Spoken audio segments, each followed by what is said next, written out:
नमस्कार दोस्तों, मैं राजकुमार मौर्य प्रखर इंडिया यूट्यूब मंच पर भारतीय जनता पार्टी कैंप से बड़ी खबर आपको बता रहे हैं।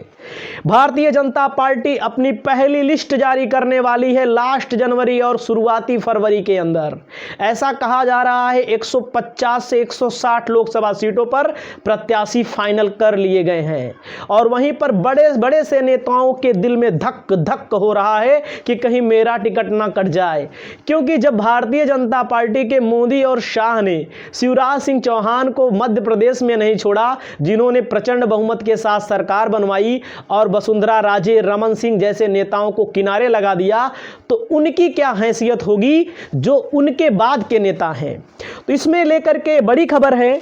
बड़ी खबर आप जानते होंगे, मोदी जी ने कहा है 70 साल से अधिक जो हैं वो मार्गदर्शन मंडल में बैठेंगे, लेकिन यहीं पर मोदी जी का सिद्धांत भैया जाता है टूट।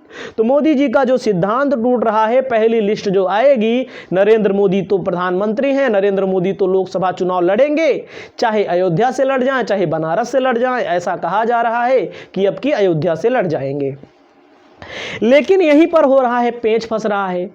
मोदी जी तो खुद 73 साल के हो चुके हैं, तो मोदी जी क्या लड़ेंगे कि नहीं लड़ेंगे, आप खुद कमेंट बॉक्स में लिखकर बता दीजिएगा। उसके बाद बात आती है दूसरे बड़े बड़े मंत्रियों के सांसें अटकी हुई हैं। बात करते हैं राजनाथ सिंह की। राजनाथ सिंह को लेकर के बार बार खबर आती है, लेकिन भारतीय जनता पार्टी के बड़े नेता हैं। राजनाथ सिंह को लेकर के हम कोई टिप्पणी नहीं करेंगे, लेकिन 72 साल हो चुकी है इनकी साल, 72 साल। अगर हम बात करें मुख्यमंत्री की बात, ये जब मुख्यमंत्री रहे, सांसद रहे या रक्षा मंत्री रहे या गृह मंत्री रहे या भारतीय जनता पार्टी के राष्ट्रीय अध्यक्ष रहे, 29 साल से लगातार भारतीय जनता पार्टी में सक्रिय भूमिका में है और नंबर 2 के या नंबर 3 के नेता माने जाते हैं। भाई 2014 वाली सरकार में तो गृह मंत्री थे तो 2 नंबर के नेता, और अब की बार रक्षा मंत्री हैं तो लोग कहते हैं 3 नंबर के नेता। और लोग ये भी कहते हैं, राजनीतिक गलियारों में कभी कभी ये भी चर्चा होती है कि अगर कहीं भारतीय जनता पार्टी पूरी चुनाव नहीं जीत पाई, पूरी का मतलब पूर्ण बहुमत से सरकार नहीं बना पाई, तो यहां पर राजनाथ सिंह खेला कर सकते हैं। राजनाथ सिंह के संबंध तमाम विपक्षी दलों के नेताओं से अच्छे हैं और बहुत मृदुभाषी भी हैं।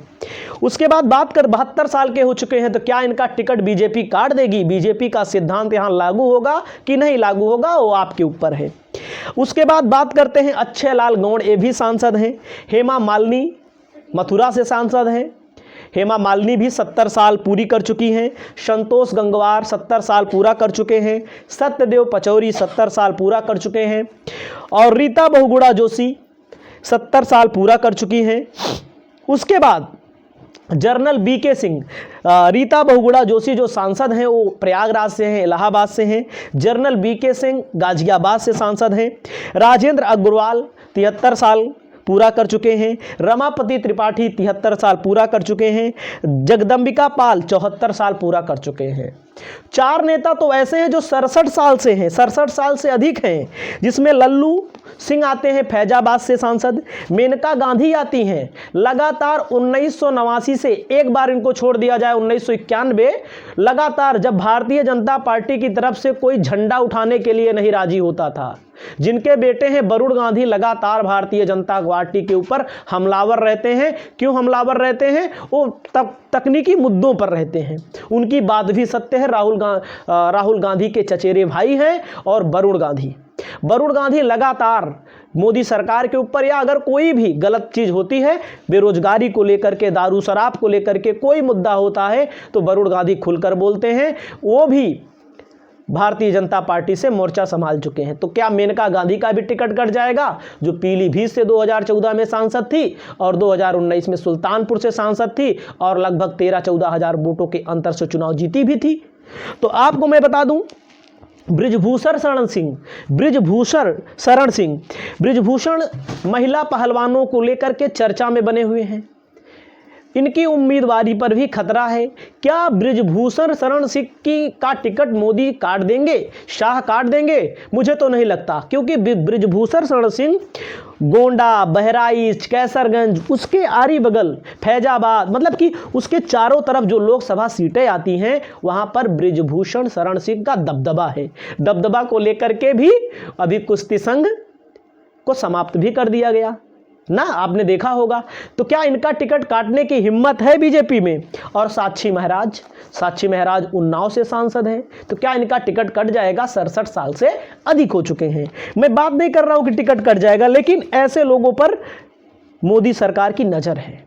2019 में जब चुनाव हुआ था तो मोदी सरकार को डर लग रहा है कि 2019 वाला करिश्मा 2024 में दोहरा लेंगे।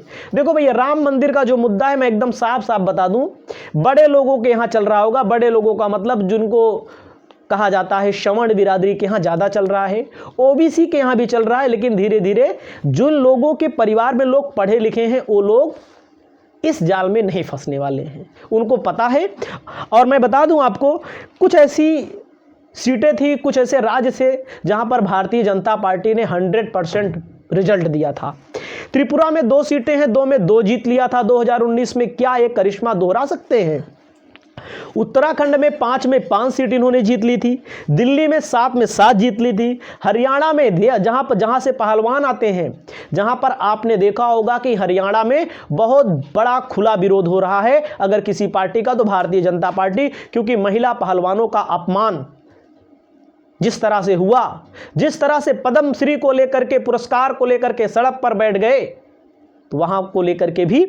उसके बाद हिमाचल प्रदेश में 4 में 4 जीत लिया था, अरुणाचल में इन्होंने 2 में 2 जीत लिया था, एमपी में 29 में 28 इन्होंने जीत लिया था, राजस्थान में 25 में 25 इन्होंने जीत लिया था। उसके बाद गुजरात में 26 में 26 जीत लिया था, बंगाल में 18 सीट जीत ली थी। उसके बाद बिहार में 39, महाराष्ट्र में 41, उत्तर प्रदेश में 64। ऐसा लोगों का कहना है, ऐसा मानना है कि 193 सीटों में, बहरहाल ये तो आंकड़ा है, मानना नहीं है, 193 सीटों में 177 सीट भारतीय जनता पार्टी जीत ली थी। लोग डरे हुए हैं, इसलिए भारतीय जनता पार्टी के अंदर शक है। देखो, एक प्रदेश से सरकार नहीं बन जाएगी, 543 लोकसभा सीटें हैं, पूर्ण बहुमत के लिए 270 या 71 सांसद चाहिए, 543 का आधा, उसमें 1 प्लस कर दीजिए, तो 1-2 राज्य से काम नहीं बनने वाला है। इन्होंने अपनी पूरी ताकत अब कहां लगा दी है, जहां भारतीय जनता पार्टी शून्य की स्थिति में है। कर्नाटका में 28 में 26 चुनाव जीत लिया था इन्होंने, और वहीं पर आपको मैं बता दूं उड़ीसा में भी इन्होंने चुनाव जीता था। कुछ ऐसे राज्य हैं जहां पर भारतीय जनता पार्टी शून्य की स्थिति में थी, वहां पर पूरी कोशिश कर रही है कि उत्तर भारत में अगर कहीं से हमारी लोकसभा सीटें कम होंगी, भाई महाराष्ट्र से कम होगी, आपको पता है, बिहार में भी कम होंगी, और उत्तर प्रदेश में भी कम हो सकती हैं, ये भी जान लीजिए, हरियाणा में भी कम हो सकती हैं, ये भी जान लीजिए, दिल्ली में भी कम होंगी, पंजाब में कोई विशेष प्रभाव है नहीं, पंजाब में भी 1-2 सीट जो मिली थी उसमें भी कम हो जाएगी। तो बात आती है तमिलनाडु की, जहां पर भाजपा की स्थिति शून्य के बराबर है, तो तमिलनाडु में पूरा फोकस की हुई भारतीय